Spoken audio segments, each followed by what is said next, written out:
Okay, let's get right into it.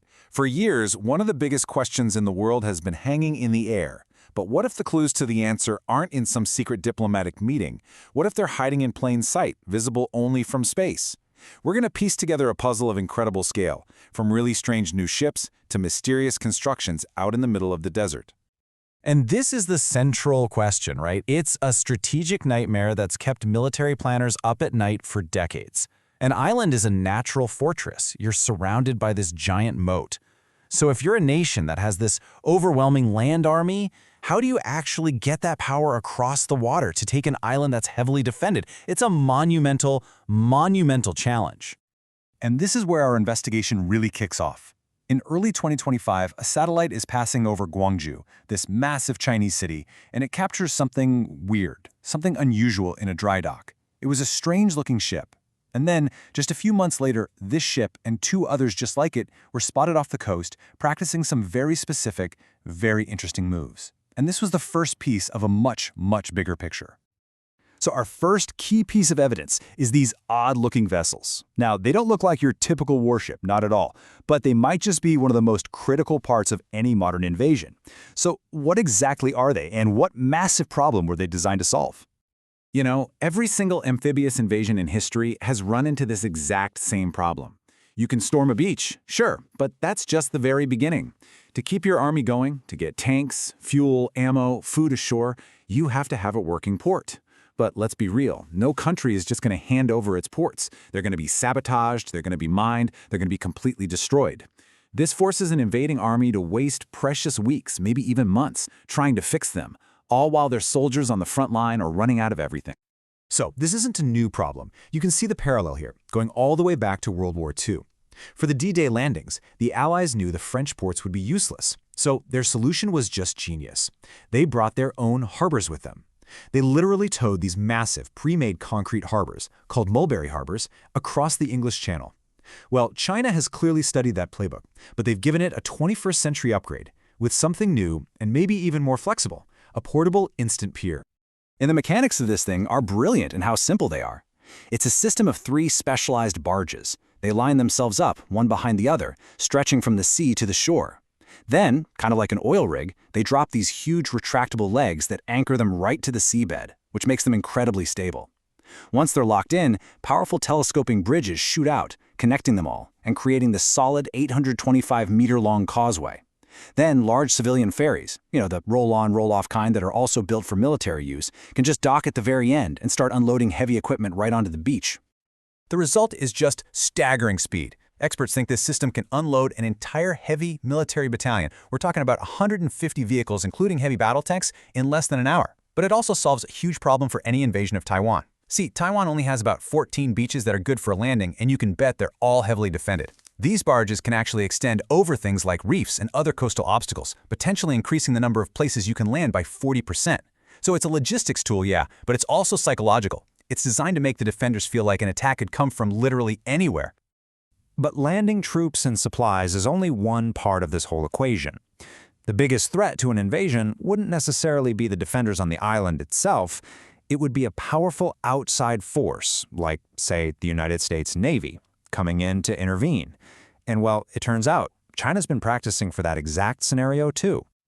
To find the next piece of this puzzle, we have to travel thousands of kilometers inland to one of the most remote, desolate places on Earth, the Taklamakan Desert in northwest China. And out here, satellites have captured something that is both incredible and honestly deeply unsettling. You heard that right. In the middle of the desert, China has built a full-scale, one-to-one replica of the USS Gerald R. Ford, America's newest, most advanced aircraft carrier.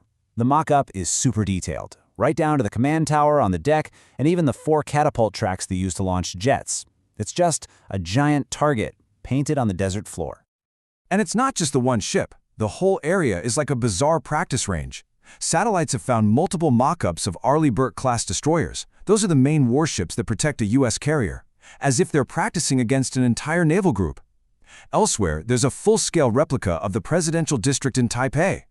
And maybe the craziest part? A massive railway that snakes through the desert, used to pull mock warships along the tracks to simulate a moving target for their missile forces. This brings us to a really important question. This stuff isn't secret. I mean, these targets are huge, and they're easily visible to any satellite passing overhead. So why aren't they trying to hide it?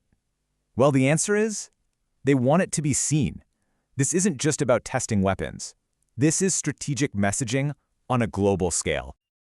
Okay, let's zoom out to the bigger picture here and see how all this fits into a massive industrial and military strategy.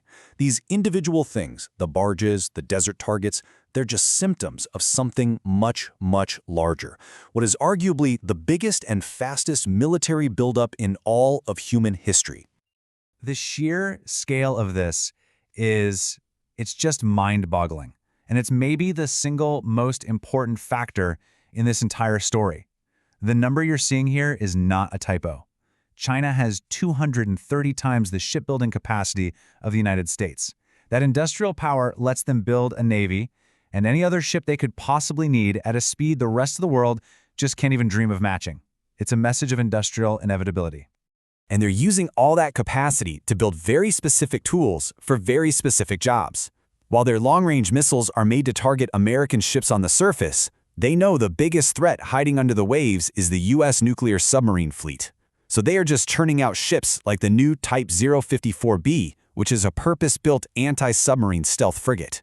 The plan seems to be to flood the shallow Taiwan Strait with so many of these submarine hunters that it becomes incredibly dangerous for any American sub to even operate there. And you can see this exact same speed and ambition on land, too. Just southwest of Beijing, satellites have watched this one site just completely transform. In early 2022, it was a neighborhood. A year later, totally flat. By 2025, it had become this colossal construction site, about 10 times the size of the Pentagon, building what looked like deeply buried, heavily reinforced underground facilities. This is not just an office building. It's almost certainly a wartime command center, built to survive a massive attack. Another signal of just how serious they are. So when you put all of these pieces together, the portable piers, the desert targets, the massive shipbuilding, this fortress headquarters, it becomes really clear that this is about more than just military hardware. It's about psychology. It's about creating and projecting a message of power, of capability, and of inevitability. And they're sending this message everywhere. A Chinese naval group sailed completely around Australia for the first time, doing live fire drills. They've increased their naval passages near Japan's southern islands by over 300%. And for the first time in history, a Chinese aircraft carrier sailed past the second island chain. That's a strategic line of islands in the Pacific, including Guam, that's long been seen as a key U.S. defensive line. Every single one of these actions is a carefully planned signal. So we come to the final question. When we look at all this stuff, these barges, these desert mock-ups, this enormous navy, are we looking at tools of war, or are we actually looking at incredibly sophisticated instruments of psychological warfare designed to convince an opponent that fighting back is pointless and that intervening is just unthinkable? The answer, of course, is that they are both. Every missile they test in the desert is a real weapon. Every new ship they launch is a real threat. But the decision to show off these capabilities so openly, that is a deliberate psychological move designed to win a war before it even starts. So, when you put it all together, the conclusion is crystal clear. The ultimate goal here is to shape the decisions of leaders in Taipei, in Washington, in Tokyo, and in Canberra. It's to present a situation where an invasion isn't just possible, but that it would be rapid and completely overwhelming. The goal is to make the potential cost, human, economic, military, of stepping in so catastrophically high that when the time comes, the world will just stand by and watch.